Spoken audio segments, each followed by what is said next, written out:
They told me the job was easy. Sit in the security booth, watch the monitors, and patrol the perimeter once every hour. That was the description for the night watchman position at an old textile warehouse on the outskirts of town.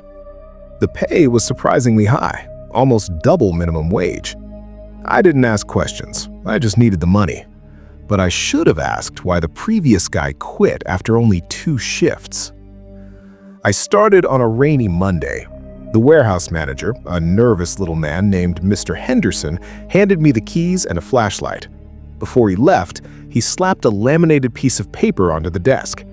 "These are the protocols," he said, avoiding eye contact. "Follow them exactly. Do not deviate." I looked at the list. Most of it was standard stuff. Lock the gate at 10 p.m., check the fire exits. But then there were the strange ones. Rule number 4. If you hear scratching coming from the ventilation ducts, turn up the radio immediately. Rule number 7. Do not look at the reflection in the break room vending machine after 3 a.m. Rule number 9. If a man in a yellow raincoat knocks on the glass asking for a lighter, do not acknowledge him. He is not real. I laughed. I thought it was a prank, some kind of hazing ritual for the new guy. I settled in, put my feet up, and started scrolling through YouTube on my phone. I actually found a video called 5 Rules You Must Follow on the Night Shift and chuckled to myself, thinking my situation was just like those creepypasta stories. Around 1 a.m., the rain got heavier. I was doing my first round inside the main storage floor. It was massive, filled with rows of towering shelves draped in plastic sheets. It looked like a graveyard of giant ghosts. That's when I heard it. Scritch, scritch, scritch. It was coming from above. I shined my flashlight up at the aluminum ventilation ducts running along the ceiling. The sound wasn't like a rat. It was heavy, rhythmically slow, like long fingernails dragging against metal. I remembered rule number 4, turn up the radio. But I was out on the floor, far away from the security booth radio. The scratching stopped directly above my head. Then a heavy thud shook the ductwork, as if something massive had just dropped onto the metal from the inside. I froze. A drop of dark, viscous liquid dripped from the seam of the vent and landed on my shoulder. It smelled like copper and sulfur. I didn't wait to see what it was. I speed-walked back to the booth, locked the door, and blasted the radio. I sat there, heart hammering, staring at the monitors. That's when I saw camera 3. Camera 3 covered the break room. It was 3:05 a.m. Standing in front of the vending machine was a figure. It was facing the machine, its back to the camera. It was wearing a security uniform. My security uniform. I looked down at my own clothes. I was wearing the only uniform they had. The figure in the monitor slowly raised a hand and placed it on the glass of the vending machine. Then, very slowly, it turned its head 180 degrees, an impossible angle, and looked directly up at the camera lens. It didn't have a face. It just had a smooth patch of skin where eyes and a mouth should be. I spent the rest of the night huddled under the desk in the booth, clutching an opener. I didn't leave until the sun came up and the morning crew arrived. I threw the keys at Mr. Henderson and drove home. I didn't even ask for my paycheck.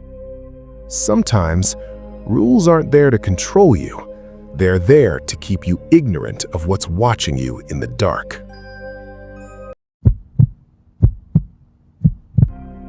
I've worked the front desk at the Skyline Motel for 3 years.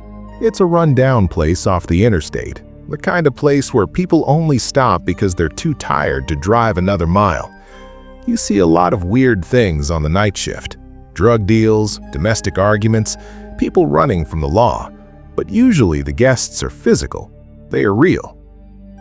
It was a Tuesday, typically the quietest night. The motel was nearly empty except for a trucker in room 102 and an elderly couple in 205. The computer system showed that the entire 3rd floor was vacant due to renovations. The electricity up there wasn't even fully connected. Around 2:30 a.m., the lobby phone rang. I picked it up. "Front desk, how can I help you?" Static. Heavy, wet static. "Hello?" I asked again. A voice cut through the noise. It sounded like an old woman, her voice trembling with terror. "Please," she whispered, "there is someone in the bathroom. He's standing in the tub." "Ma'am, calm down," I said, grabbing my pen. "What room are you in?" 304, she gasped. "Please hurry." The line went dead. I stared at the phone. Room 304. That was on the renovation floor. There shouldn't be anyone up there. I checked the registry just to be sure. Room 304 was listed as out of order, no power. I figured it was a squatter. Sometimes homeless people broke into the empty rooms to sleep, but the fear in her voice, it sounded too real. I grabbed the master key card and the heavy maglite flashlight we kept under the counter. I took the elevator up. When the doors opened on the 3rd floor, the air was freezing.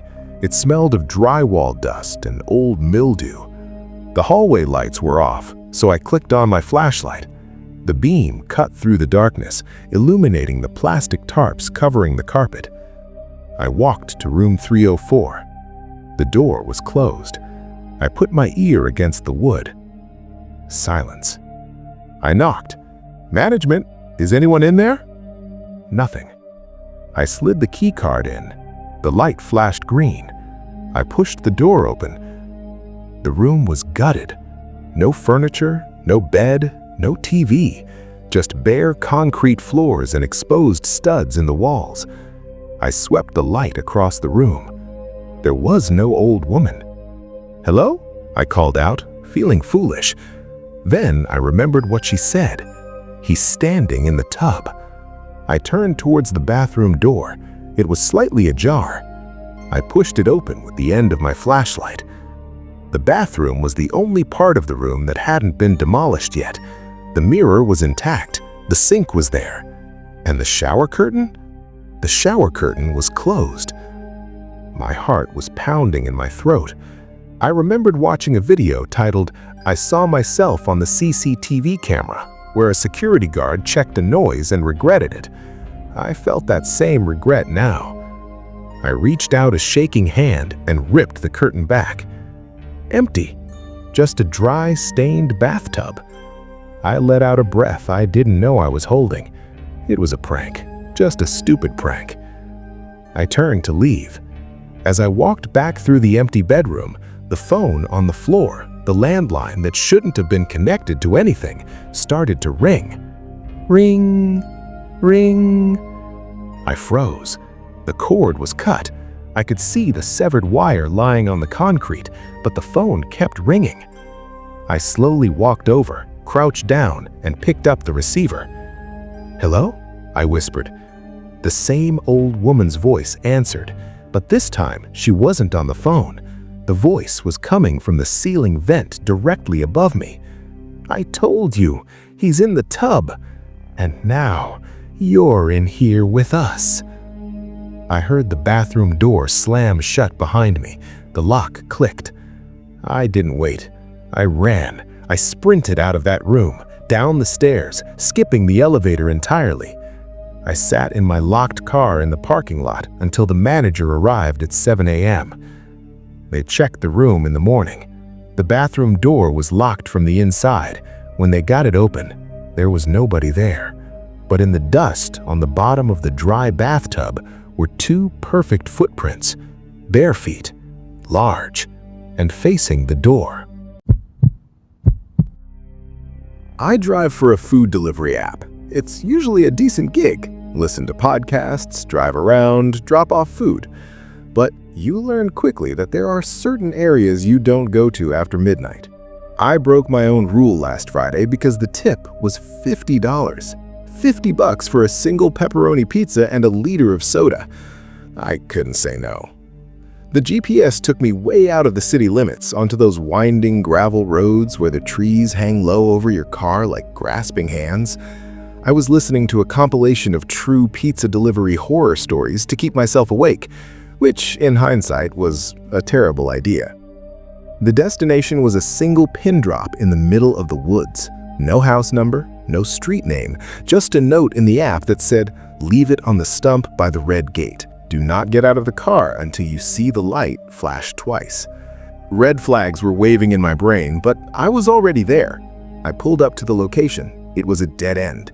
There was a rusted red metal gate blocking an overgrown dirt path, and sure enough, there was an old tree stump right next to it.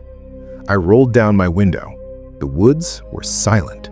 No crickets, no wind, just that heavy, oppressive silence that feels like the world is holding its breath. I looked at the house, or what I thought was the house, about 100 yards past the gate.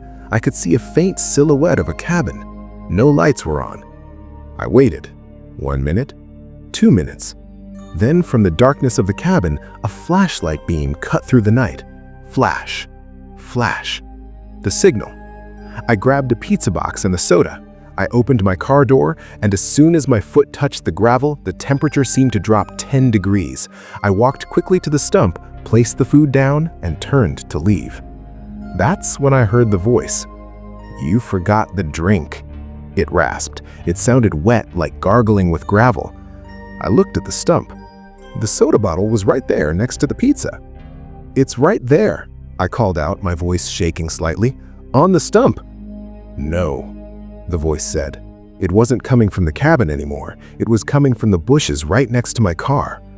"Bring it here." I froze. I was halfway between the stump and my car. Whoever spoke was crouching right by my driver's side door. "I can't do that," I stammered. "Store policy." "Bring it here." The voice growled louder this time.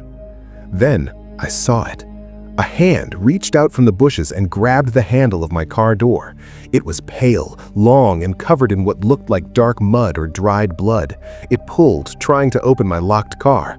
I didn't think, I just reacted. I bolted for the passenger side door. I fumbled with my keys, hit the unlock button, threw myself into the passenger seat, and scrambled over the center console into the driver's seat.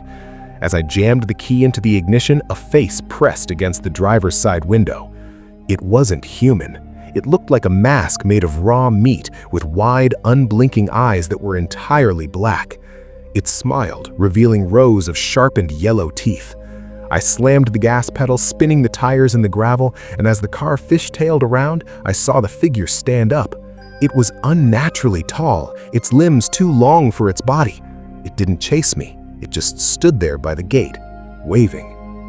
I drove 80 miles per hour all the way back to the main highway. I reported the incident to the police and the delivery app. The police went out there the next morning. They found the pizza box. It hadn't been eaten. It had been shredded, torn to pieces, and underneath the box they found a hole dug in the ground. It was 6 feet long, 6 feet deep, the exact size of a grave. I don't deliver at night anymore. I don't go to the woods, and I definitely don't listen to horror stories while I drive. If you value your sanity, stay in bed at night. But if you want to hear more true horror, go ahead and hit that like button. And for more true horror, subscribe to Mr. Hunting.